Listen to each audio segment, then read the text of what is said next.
So today is going to be a good one. Today is going to be the antithesis of what we went over yesterday, but not in a bad way, just in a, you know, when you know better, you do better type of way. And so tonight I'm going to be unpacking the worst advice that I have received from Black people as a Black woman. Oh, please don't get your panties in a bunch, as they say. This is not to be divisive. It's just to show distinctions as it relates to some of our cultural norms and habits. And so I'll just share what the advice was. Some of the things will be self evident as to why it was not great advice. And in the areas that it's not, I will dig in a little deeper. But everything from, you named it, like just what they consider normal behavior and things that they can get away with just don't fly with us, as some of us know very well. So it's really not about blaming anyone at all. It's about recognizing, keyword, recognizing, not blaming, that advice without context, right, especially across racial, cultural, and systematic lines, can be unhelpful, right? Can be tone deaf, and in some instances can even be harmful. I, again, am saying this based on my experiences. I'm sure if you are a Black person, you have probably had similar or maybe even extended areas where some of the advice that you were given by people who meant well just absolutely was not to your best interest. And so I am so happy again to have been exposed to people of all different backgrounds who were willing to be helpful, who were willing to offer advice from just pure wanting to see me exceed, that I cannot, just totally bash any culture, any race, any religion, because they all help to make me, into the person that I am today, which, I ain't mad at. And for those of you that don't know, hey everyone, I am Kim, aka Kim with the Gems, founder of this channel where we talk all things wellness, travel, and money, honey, from a cultural perspective, a Black woman's point of view, all with the effort, or in the effort, to empower, right? And also grow community, which is super big for me, especially now. So I ask that you go ahead and subscribe to the channel. There I go, messing up the word again. Subscribe to the channel, become part of the Gem Nation. That's all you have to do, is hit that subscribe button. Of course, I ask that you like the video so that it helps the algorithm push this out to more people who are like us, or like-minded, or you think may want to hear this information. But also turn on the notification bell, because we do go live a lot impromptu. We also put out schedules sometimes, but sometimes we go impromptu. So turn on notification so you never ever miss our lives and or when we upload a video. So for those of you that were here last night or watched the video last night, thank you. Last night we talked about the best advice that I have received from Black people over the years. We went over about 7 pieces of advice that I was given and talked about how those areas or the information that was provided was quite helpful. Tonight, we're going to do just the opposite. And so we're, again, tonight it's 9:08. We're not going to be here a long time. We are going to get through this quickly. Last night, I actually reposted it today because I wanted to take off we did some talks about trading, and I didn't want that to be part of the conversation. So I had to edit that. So anyway, let's just get into some of the areas that the advice that I was given kind of fell short. Hey, everyone who's in the building. I appreciate you being here. Listen, I'm trying to do this workout thing. So I'm running from trying to get some steps in to going back to doing some workout after I leave here. So pardon. Tonight's not even a lip gloss night, y'all. Hey, Moni. Oh, number one in the building. Hey, Christine. Welcome, welcome. Hey, Show About Nothing. Welcome. I had a productive day. I had class today. I had a productive day. Got some rest today too, but um overall it was a good day. So let's get into the topics. Y'all know I take my notes, and I'm curious to know, put in the chat. And I would like to hear, Christine, you were able to share last night, but I would love to hear from anyone who's either watching now and or later, advice that you were given, and let us know if it was good advice or bad advice and why. So this is how it kind of go. Let's start with number one, right? I remember, from when I first started working in high school, right? And I worked with, let's just say I was usually one of one. One of one, there were no other Black people in the offices or areas that I was in. But I was, always good at communicating with anyone. And so one of the pieces of advice that I received was, just be yourself. Just always be yourself. Now, many of you may not know, but I'm raised in New York, in the city parts, the one of the five boroughs, and working with people who may have been raised in other parts. So these were people in their careers, right? So I worked for the EPA, Environmental Protection Agency, during high school, and I also worked for a brokerage company during high school, right before leaving to college. And one of the pieces of advice that I will never forget, when they were asking me, what did I want to do in my career, whatever, where did I, they knew I was going away to college. What did I want to do? Just be yourself was always the answer. But listen, some people are just not ready for the authenticity of, a Black girl from the Bronx, right? Some people are just not ready for that, right? Because they did not have to move the way I had to move. They did not have to, um,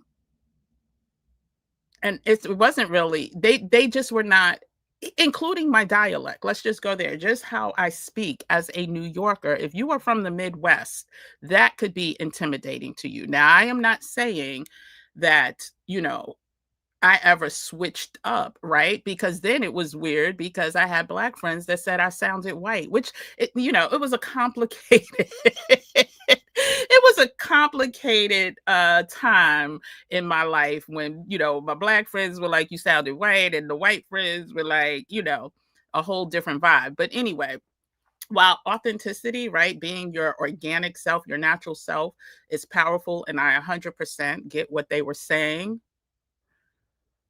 when you're Black and in white spaces, it doesn't translate the same, right? And at times you can be looked at like, oh, you were too firm, or you need, they wouldn't say this, but they would indicate pipe down, so to speak. We say pipe down now, but that's some of the energy that they would give, right?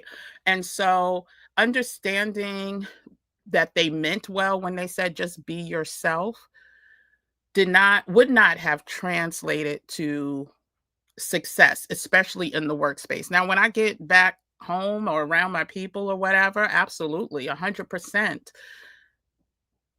what you saw was what you got. But when you are trying to just, go to work, get your check so you can get ready to go to college, that was not going to be the way I would have been successful in that, or probably been able to get a good recommendation, right? So that I could get another job the next summer, or, away in college. So while authenticity is strategic, um, sometimes for us, the strategy needs to lie in accomplishing the goal, right? And whatever that means. And oftentimes you can just tell by the people that you're around. So while I appreciate it, people saying to me, listen, just be yourself, just come be yourself. What are your thoughts? Let people know your thoughts. If I thought something, was not inclusive and I told you it was not inclusive, 9 times out of 10, me as a 17-year-old child would not have been handled or taken in the best way. It probably would have been some ramifications, right? And so again, you as most of us know, when we are in certain environments, just being our authentic self, recent years was not something that was appreciated and or tolerated. So that was number one. But I kind of talked about um I forgot exactly what I said, but I mentioned something about college, right? So the second area of bad advice came straight from a guidance counselor who was white, right? And ever since I was in sixth grade, I knew which college I was going to. I was going to Howard University, period, exclamation point. There was no two ways about it. Listen, y'all, still representing with my Howard workout gear. And so also understand that I was an honor student. I was in advanced placement classes. I was the minority in those advanced placement classes. And most of the students in advanced placement were, looking at Ivy League colleges. Now, while you can't tell me my college does not fare just as good, if not better, than many of the Ivy League colleges, when it came to guidance counselors and instructors, it was always HBCUs are not as good as the PWIs, right? So I only applied to 3 schools. I applied to Howard, I applied to Hampton, and I applied to, I want to say Spelman. I want to say Spelman. When I tell you, my guidance counselor was upset and kept trying to get me to apply to the Yales, the Princetons, the Harvards, as well as what school in New York? Columbia. And I was like, yeah, no, I'm good. And the only reason I really applied to Hampton and Spelman was because I was like, if I don't get into Howard the first round, which I knew I was going to, but just in case, and I always walk it like I talk it, have options, right? Stay ready so you don't have to get ready. But if I didn't get accepted on the first round, I would go to one of those other schools and then transfer into Howard. I had no desire to go to a PWI. And that just goes to, again, not, I don't think my, I don't think my guidance counselor was coming from a bad place, right? It was her context, right? What she felt was comfortable in her world. And people often assume that these white led institutions are just inherently better than HBCUs, because most of them have never even looked at the curriculum, looked at the quality of educators, looked at the people who have graduated from these HBCUs and taken that into account. So, again, back in high school, the second piece of bad advice was basically I would be wasting my time going to a HBCU. The opportunities would not be as great, and that with my test scores and my we used to take regents and in New York, if you know about back in the day. You could get a regent's diploma. I had a regent's diploma. Basically, they were saying all of that would probably catapult me higher on the acceptance scale at these Ivy League schools, these white Ivy League schools. And so again, just misinformation, and when I tell you I had the best elite education that you can think of. I went to school with some dynamic people. Many of y'all know so many of the dignitaries that are politicians, um, physicians, all across the spectrum that are Black African American have come from HBCUs, and many of them have come from Howard University. And so not only, did I get a first rate education, 7-star education, the cultural experience, right? The the gems that were dropped to us as Black students on how to navigate in this world, priceless. I would have never gotten that at a PWI. I would have just been part of the masses, and there were, definitely gems that the instructors dropped, little nuggets on how, to get what you want out of this country, so to speak, as it relates to career and advancement. And so again, the advice was just simply out of context, also definitely rooted in elitism, understanding that certain colleges do carry a certain level of cachet to the general public, but then there are certain colleges that we are aware of that carry that same cachet. And so yeah, I think that was a lesson learned, right? That was the second piece of bad advice that I got. But again, I again don't think it was had anything to do with, you know, it was ignorance being bliss. Let's just say that. Let's see. The third piece of bad advice also, it kind of goes hand in hand with what I was saying.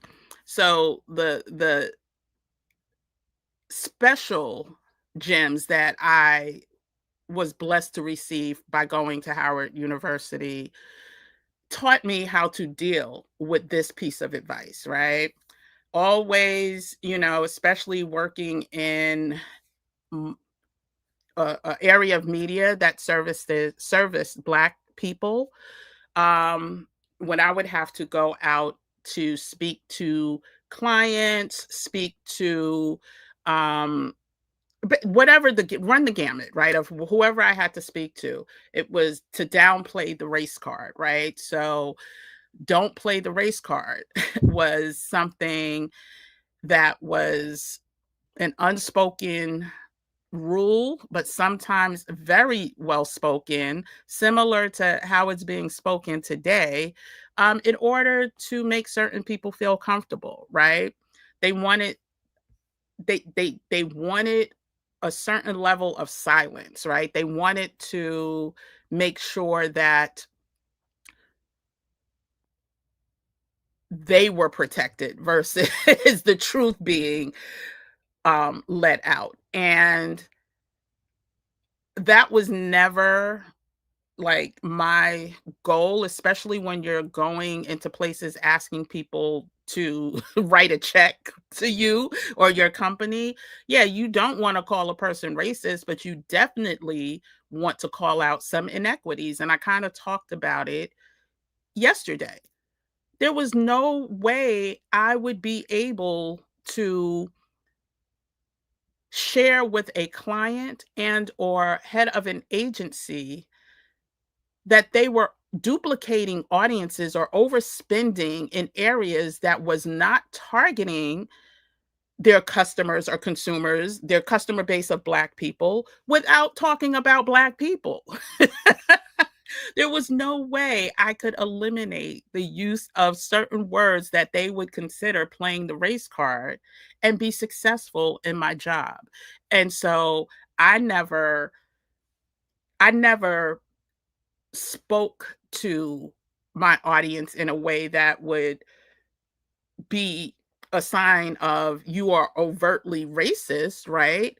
But I would definitely come with facts and figures showcasing how their plans uh was not equitable, right?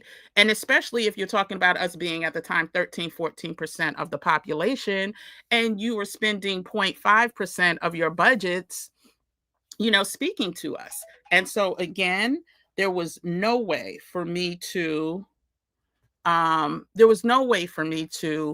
not play the race card, even though when I was advised, and to be a little bit more specific, this was also after um, our company was bought out by a non-black company, right? And so we would be internally in meetings with some of the leaders from that company that bought out our company, where they would kind of want us to, take it easy. So it wasn't always external white people that would be like, don't play the race card. It would be internal people as well.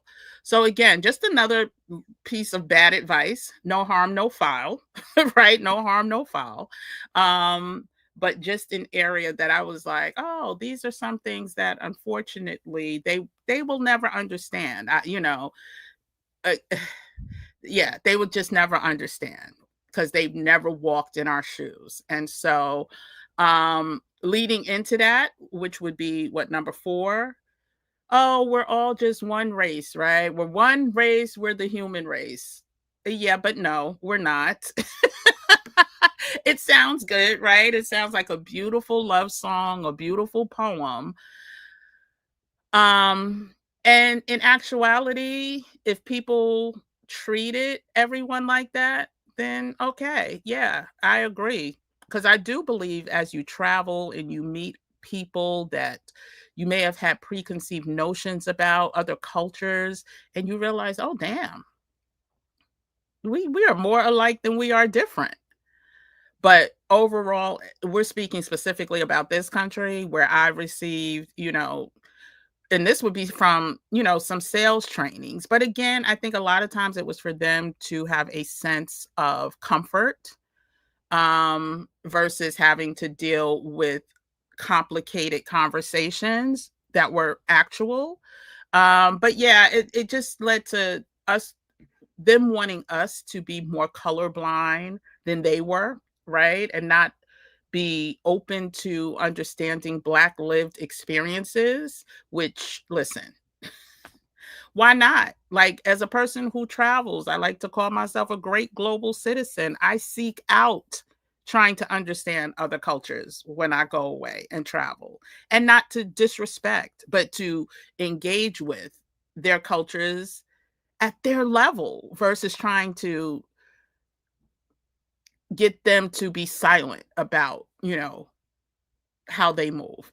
Um, so there's a huge freedom and solidarity and understanding that happens when you are more understanding and accepting, right? Versus lumping and trying not to understand the distinctions, right? And it often only comes, that advice only comes when it's, Black and brown people. Listen, Italian people, they want you to understand their difference and their distinctions and what makes them tick culturally, right? And I could go down the list. Asian people, the same. But when it comes to us, it was always, oh, yeah, we're just the human race. We're one race. And it would come from some of us as well. Some of us that made it to the top became, a little more advanced than others and want to tell us that, if they can do it, we can too. We're all one race. Yeah. Again, I don't believe that. I believe that that is not what this country was founded on. Not one. We know that, right? And it's not where we are today. And we know that to be actual factual. Let me see who else is in here real quick, and then we'll get through the rest of them. Let's see. Let's see. I got another workout to do tonight, guys. So I'm not gonna be here long. And I always say that, right? But this time I'm for real. Hey Dante, welcome back. Good to see you. So, Show About Nothing says the advice she was given was to document everything at work, no matter how small it seems. Listen, I don't know if that's bad advice.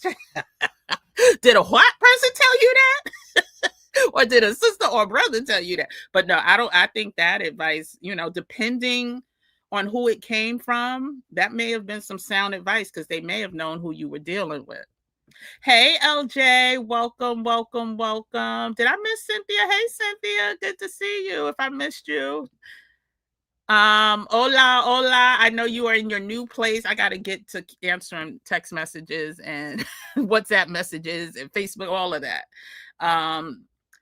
Dante says most Black people aren't ready for your true blackity black. Oh, most people. Yes, most people. You're right. Even though there are a select few that could get down with the get down, right? But for the most part, you're right. You're absolutely right. There's a select few that embrace it, love to learn, but a select few.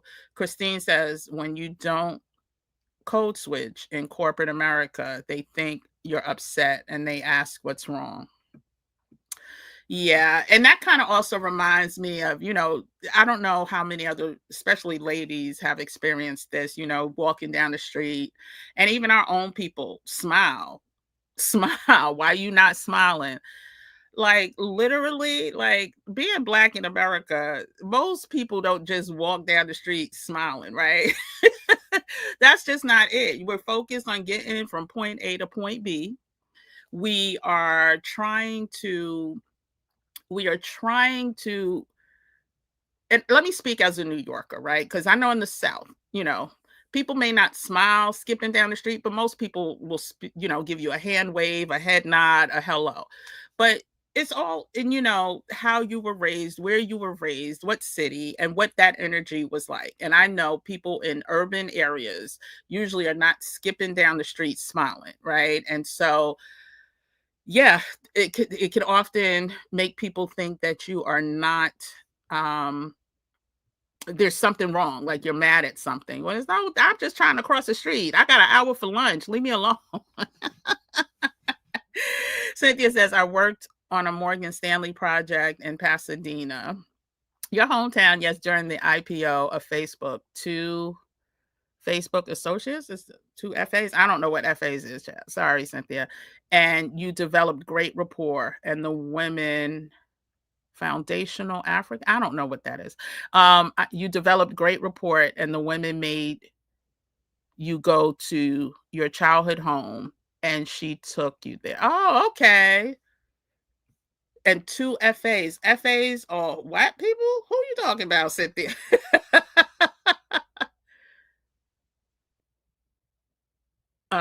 Yeah, let me know. Hey, Yvette. Hey, Yvette, part of the Rain Society. Good to see you. The pics you sent your dad of his dream home that he said, oh, so you sent the pics from going to, okay, got it. But I don't know who the FAs are. Hey, Just One, another member of the Rain Society. Good to see you. Yours was priceless advice. Good. White people should just do to you what you do to them. Hmm. Oh, thank you, Christine, because you want respect, just deserve it by respecting others. Is very.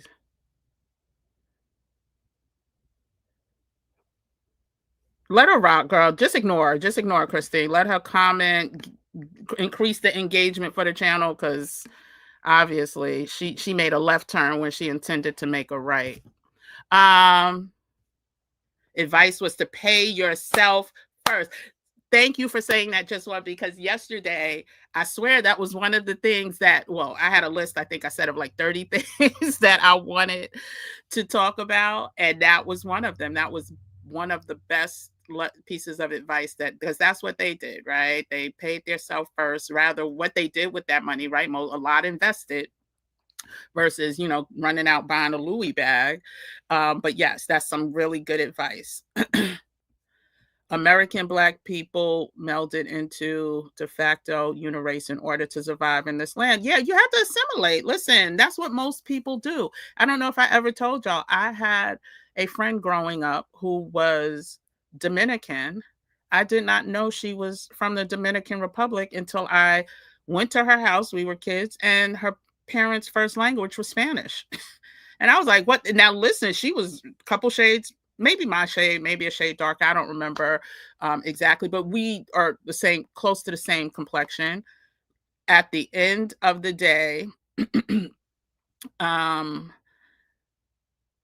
she was raised to assimilate into American culture. And so, in order to some people say code switch, when you're in school, you have to code switch. I did not know she knew how to speak Spanish.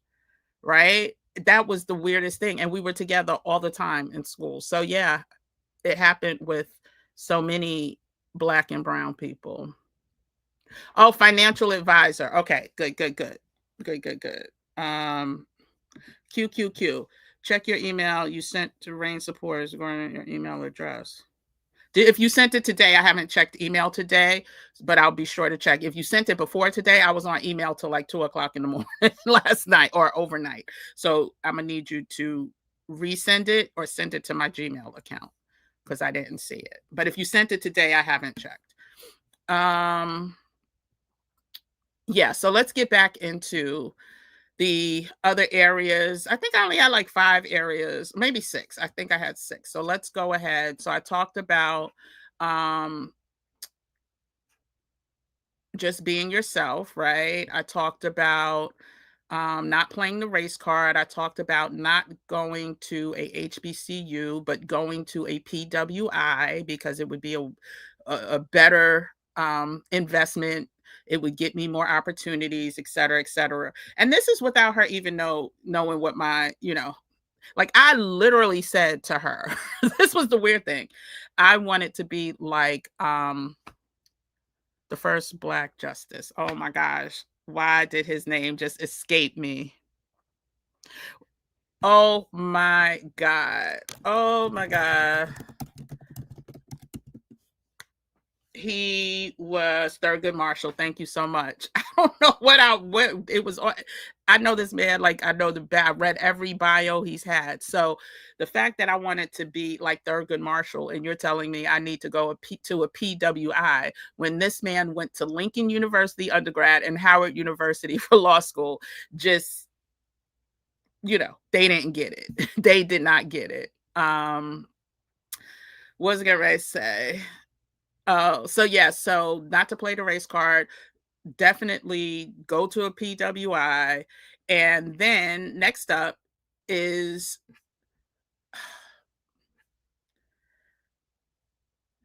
the last one. I'm gonna save the health one for last because I think it's so powerful.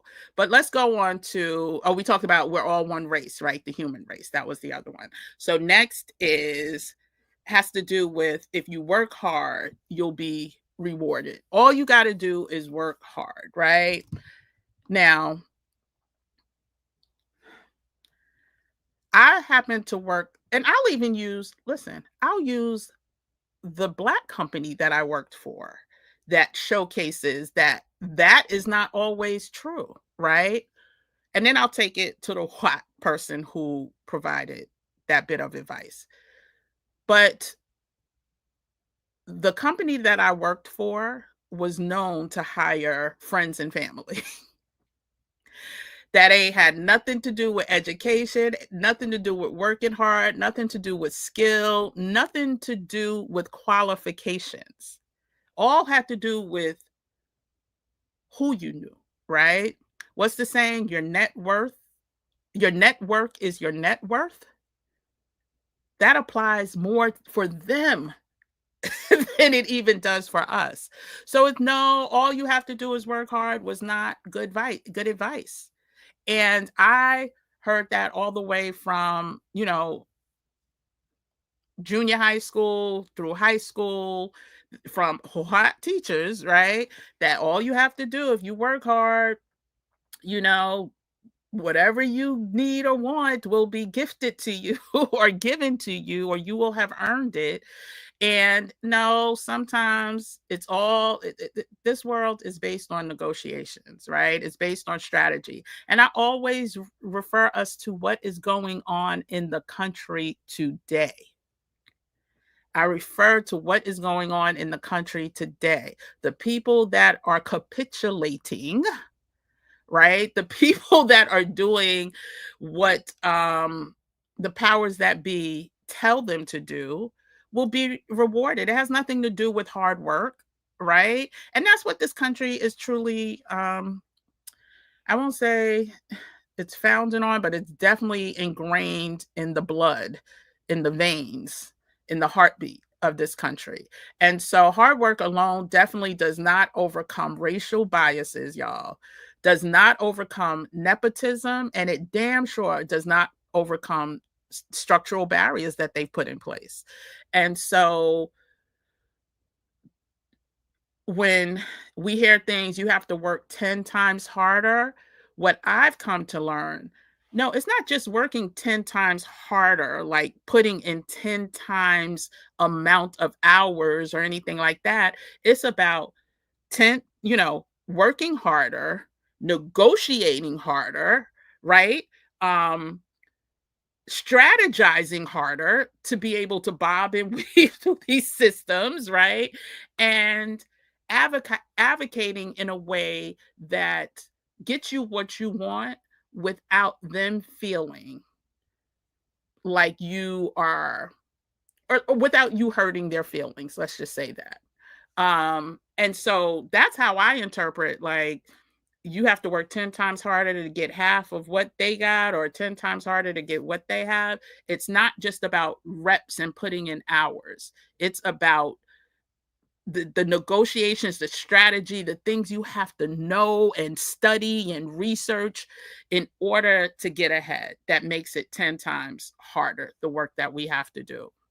So that's why I talk a lot here about strategizing, because that is what makes this world go round. So many of us, oh my gosh, I want to play the audio. So if you haven't watched the native pod, native pod, what is it called? Trauma something something. They released it today. Watch that.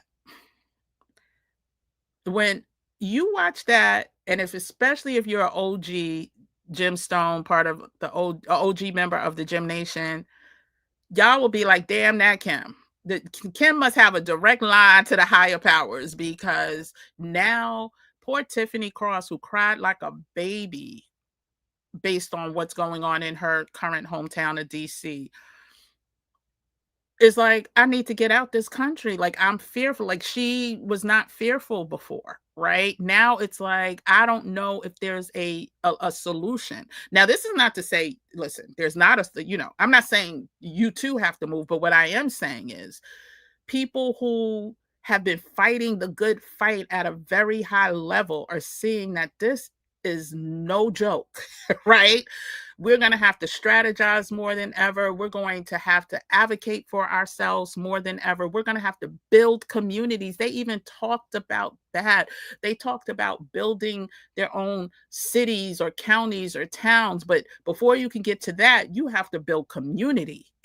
You have to build community to get you first, community that is on the same page as you are, in order to get you to that next level. And again, I'm gonna mention RAIN later on, but if you want to know more about it, go to bit.ly/RAIN Society, find out more about it. All of this stuff that was put on my heart in November, when I tell you, it child, okay, the light went out. Divine, but again, understanding that hard work doesn't always get you to where you need to go, right? It's going to take more than hard work. It's going to take strategy. It's going to take community. It's going to take networks. It's going to take learning to open your mouth more, because a closed mouth, as my mama used to say, does not get fed, right? And so all of those things lean into the hard work aspect, but so many of us just think, oh, we got to put in more hours. We got to do double time. We got to do overtime. We got to take on a second job. No, no, no. That's that's not what it is. So that was another piece of bad advice. Negotiations, which I listen, I understand we are starting at a deficit when it comes to negotiating. But these hot people, the ones that I was trained by earliest in my career on how to negotiate, this is the advice that they would give you. Um, yeah, just ask for more money. They need a they need an extra sign at the entry of their booth. Okay, yeah, that's another $10,000. Just ask for more money. When most of us were trained, oh, but they're already spending so much money, so we need to give them the sign, because if we don't give them the sign, they're going to get mad and they may pull out. And that is the average Black person, especially Black woman's way of thinking. We are more accommodating. We are more willing to give away things versus, um, demanding what we should be getting, or our worth, or our value. So learning from them, just saying, just negotiate and ask for more. While in theory, right, it sounds good. But when it comes to us doing that, if you don't learn, and this is what it's leading me to, in order for you to be successful at that as a Black person, you have to study the craft of negotiations. Otherwise, you will come off as greedy. You will come off as assertive. You will come off as one of the most aggressive people I've ever met in my life. Meanwhile, Lily Bob or Lily Jane or Bobby could say the same exact things in the same exact way and be seen as, oh, they're a great negotiator. So while just negotiate and ask for more sounds good in theory, there is strategy, there is a reason, there's a rationale, there's a way to not come off in their eyes, especially if you're negotiating with them, um, in those other negative contexts: aggressive, assertive, mean, nasty, rude, all of that. And so back to Rain, I mentioned it yesterday. Part of the 5-week follow-up after Hakeem, and part of our council is going to be a tried and true negotiator. For now, we're just simply calling him the negotiator, but he is a sales trainer and he has been doing this for over 30 years. And he also has worked in the medical technology field where he had to sell, we're talking hundred of thousand to $1 million devices to doctors and hospitals and the like. You're talking about needing to know how to negotiate, especially when you're going up against competitors, and being able to do that in a very successful way. But in addition to that, he's also became a sales trainer. And so we definitely need someone who looks like us, who thinks like us, who knows what it's like to be out in these streets asking for our worth, or negotiating simple things like the interest rate on your credit cards, right? Your mortgage payments, whatever. This is the type of talent that we're building in the Rain Society. So again, just another piece of bad advice. Oh, just go in there, ask for more. Yeah, but when I ask for more, they're looking at me as greedy, ungrateful, nasty, rude. But when you go and ask for more, they're looking at you in a whole different light, a much more positive light. And so we have one more to get through. Um, and I'm that listen, this y'all, some of y'all may agree with this one, some of y'all may not, but I'm just gonna say it because I thought, as I was going to the list and trying to dwindle it down, for me, it's important. And I'll give my personal experience as to why. So let me see what y'all are saying. And then, Okay, if you sent it 3 days ago, I didn't get the email. So you should have gotten an email from me. You know what? This is what I'll do. After this is over, I'm going to email you, Evad, and just do me a favor, respond to that. Okay? Um, thank you, Moni. I had looked at Yes, that we are all one race from them. Right. It's definitely frustrating because child, where you been for the past 400 plus years? Where your people been? Oh my goodness. Just one says an intern did an oral history with an elder, said he did well as a corporate fisher working in your town until okay, that's only part of. Okay, I'll come back to the rest of that later. So let's just get into the last piece of bad advice. And it's so off topic from what we just talked about. Let me first recap what we talked about. It may be out of order, but we talked about just be yourself. Yeah, nope, not good advice for Black people, from white people. If you work hard, you'll be rewarded. Nope, not good advice for Black people. There are other things that go into us being rewarded than just hard work. And we see, look at what's happening today. Look at what's happening with the Fed, the first Black Fed chair, not chair, Federal Reserve. Oh, I forgot her title. Lisa, I think is her name. Look what's happening there. Look what's happening across the whole federal government. I was just in a class. Well, it, it was Tuesday when she shared it, but I was in a class today. It's the same class. And this I'll call her a senior older woman. I'm gonna say I don't know how old she is, but she's older than me. And found out that she is being displaced for her federal government job. But check this out: they offered to send her to Alaska if she wanted to keep her job. An older Black woman who's been working for the government at a high level, educated, brilliant, gave her the opportunity to leave the continental US, move to Africa. I mean, not Africa, to Alaska in order to keep her job. There's so much wrong with that and so much sinister stuff that I believe is happening with that. But again, it wasn't the hard work. Hard work my ass. You get rewarded by being told when you're about close enough to retire, then ever that okay, yeah, you're about to get fired, but if you don't want to get fired, move your ass to Alaska, a place you've never been. You will be there by yourself as a older person. Anyway, let's keep going. Go to a PWI versus an HBCU, because if you go to HBCU, you'll be wasting your time and money. Don't play the race card, negotiate and ask for more. And we talked about being one race, the human race, and that's what we need to focus on.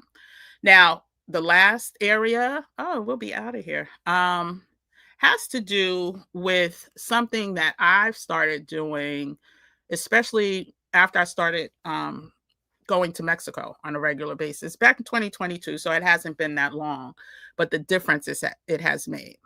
I don't know how many of y'all have heard throughout the years, and some of y'all may have heard it from your own families. The first place I heard it was in a classroom with a hot teacher when they told us not to look directly at the sun. Let me say that again because it may not have been clear. Don't look directly at the sun. How many of y'all that heard that? Put in the chat if you've heard that. And let me know if you believe that. And truth be told, I believed it for many, many years until I started doing some, we all had time in 2020, 2021, right? To read, to learn more things. And one of the things I started researching was about other cultures, right? And some of their practices, including the motherland and the the diaspora. And so yeah, and so one of the things that I learned is that sun gazing is a necessary part of their cultural routines, I'll say. And I'll just read because I did put this down. We were taught that the sun is dangerous and must always be avoided. But what I've learned over the past few years was that safe sun exposure, because I do believe, too much of a good thing turns into a bad thing.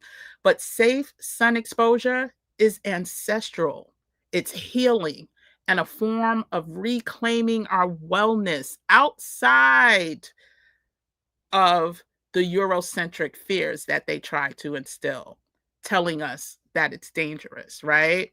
For many, many Black Americans or Black people from the diaspora, if you go back far enough, now this is not with every culture or every tribe or every body, right? But for many of us, connection to the sun provides a level of healing and clarity, not only to our physical, but our mental and our spiritual beings. It's called sun gazing, right? There is a thing called sun gazing, similar to grounding, like, grounding, how they tell you not to walk with barefoot, right? Right. We wear shoes now. And so many of us don't get to ground our feet in the soil and the sand and the earth. Um, Similar to that, we were taught that sun gazing would do more harm than good. Let me tell y'all something. And one day I'll do a video about just some of my little baby practices that I started doing and the changes in my life that I have experienced firsthand. That won't be tonight, but we'll talk more about that too in the Rain Society, because we're going to have a whole healing and health um, carve out as part of the Rain Society. But for many of us, it not only provides all the clarities that I talked about, right? Mental, physical, spiritual. Um, it can it can enhance what people are now. It's kind of like a buzzword now, like our circadian rhythms, because we have gotten so far away from that, right? The our circadian rhythm, and when I say our, that is every living being has a circadian rhythm, has been so off kilter because we don't normalize these practices. And again, I'm not a doctor, I'm not a physician, so I always have to do a disclaimer. I'm not telling you to do this. I am saying, and that's why I will also be sharing like some of my personal experiences, but you can look them up. You can look them up. You can research them on your own. But I want us to get out of the fear of sun gazing and learn healthy practices and start implementing them. There's a reason why they're doing things with the sun, y'all, or have plans to do things with the sun. There's reasons. We never learned how powerful, and when I say we, I'm gonna say me, right? Growing up, going to church, believing, and I still do believe in God. Um, I was never sat down and told the power.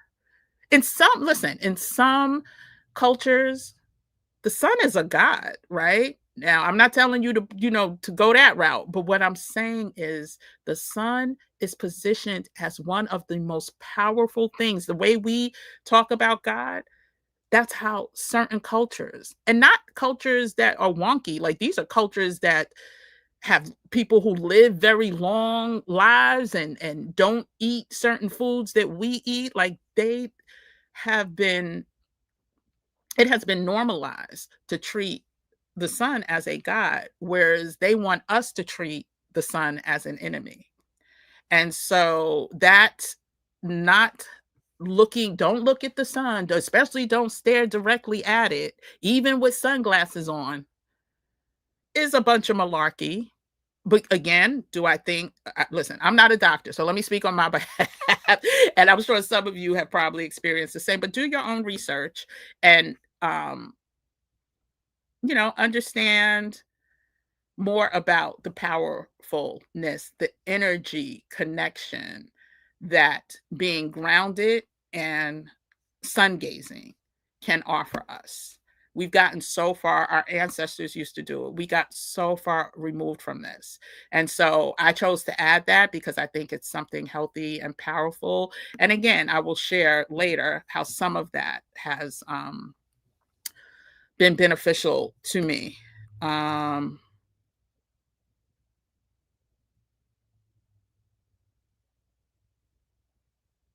I'm not going to read all the health stuff because 20-year-old man, lasting vision, lost another and just stared at the sun for several hours at noon. He suffered extremely. Okay, Sean Pika, you made a left when you were supposed to make a right too. Listen, I don't mind people disagreeing with what I'm saying, but again, you're not going to change my point of view. And so again, sun gazing has been a powerful, very powerful um, practice in many cultures outside of the US. Native Americans, right? Native American cultures practice sun gazing. They even say the Mayan cultures in Mexico have practiced sun gazing.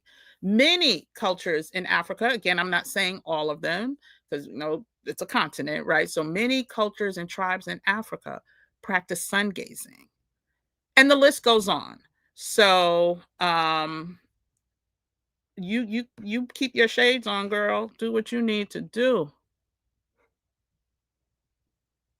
I just love with the people that never have images that come in here and don't have nothing positive to say. But thank you for the engagement. Y'all keep it coming. You have always spent time outside in the sun, but never looked directly at it. Yeah, and again, do your research.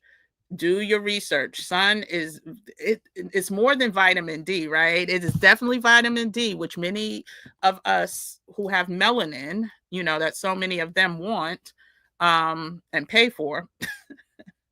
It is something that we need. We were also told to stay out the sun. Remember?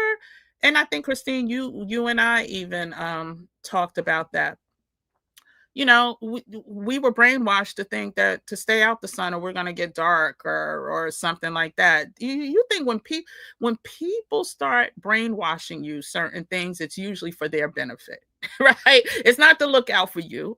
It's not to look out for you. And that staying out the sun did not come from um the people who brought us, our ancestors who were brought over here. It did not come from there. It came from other people who um, had other intentions. And so, yeah, you do your workouts outside. Yep. Yeah, they also say don't look at an eclipse. They say, yeah, listen, I believed it too. I definitely believed it. Yep. Heard it all, believed it. Listen, would not look, would think, but let me tell you, since I started the practice in 2022, absolutely, um, he got a better truck than palm colored man. Okay, so I need to read this again. No, I don't know. He got a better truck than the palm colored man. Yes, no. Please, please, please, please do yourself a favor. Watch even the white people in here trolling. Go watch the Native Land podcast. And child, it's a lesson. It is a lesson that even you idiots need to maybe watch and get some compassion, some empathy, and or some sympathy. Um, but again, before I go, y'all know that we are just over 2 weeks before we launch our Rain Society. Um, the first week, Hakeem will be doing the one-on-one sit down strategy sessions with all of the members. Ebad, I will email you after this live. But yeah, so if you're interested, the 5% founders discount ends on the 31st. So that is, oh, just a few days. Gosh, it's the 28th already. Today's my cousin's birthday. Lord knows I need to call him. Yeah, so that's Sunday. So you know what? Let's just say I didn't realize Monday is Labor Day. Get the heck out of here. It's going to end on Monday because I'm not, yeah, it's going to end on Monday. Wait, what's today? Yeah, oh my gosh, Monday is Labor Day. Jeez Louise. It's going to end on Monday, the 5% founders rate. So anyway, go ahead, research the information. If you want to know more, you can check out bit.ly. Oh, no, it's not com. Lord Jesus, why did I do that? Let me edit that. It's bit.ly Rain Society. Oh gosh, and there's not a period. But let me see if y'all have any last minute questions. But again, these were just the areas, like I said, again, I've been blessed to have been trained and educated by some amazing hot people. But, you know, along with some good, there's always the opposite, right? And so these were just some of the not so wise pieces of advice that I was given. And again, I don't think any of them were with any malintent, but you know, they know what they know. And so yeah, so let me just, I just wanted to read this. Sun gazing is a practice of staring at the sun for nourishment or as a spiritual practice. It is a certain African countries, Native American tradition, but has also appeared in many cultures dating back as far as Egyptians, but I will probably say Egypt, that's when Egypt was in Africa, right? When it was considered African. And the ancient yogis even practice this. So for those of y'all that are doing yoga, but thinking that what I'm saying is a lie, you know, maybe ask your yogi if you have one, if you know, if you have access to one, I should say. Even the Aztecs, the Incas, and the Mayans practice this type of spiritual nourishment practice. Took advantage or partook in this spiritual nourishment practice. And so, yeah, so I forgot to read that part. I did want to make sure that I included that. Let's just say,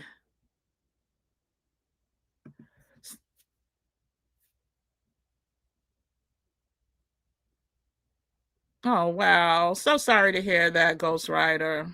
She may not have been Aztec or African or Native American or any of the other cultures that I just read. You heard it all. So, of course, you look directly at the sun. Yeah.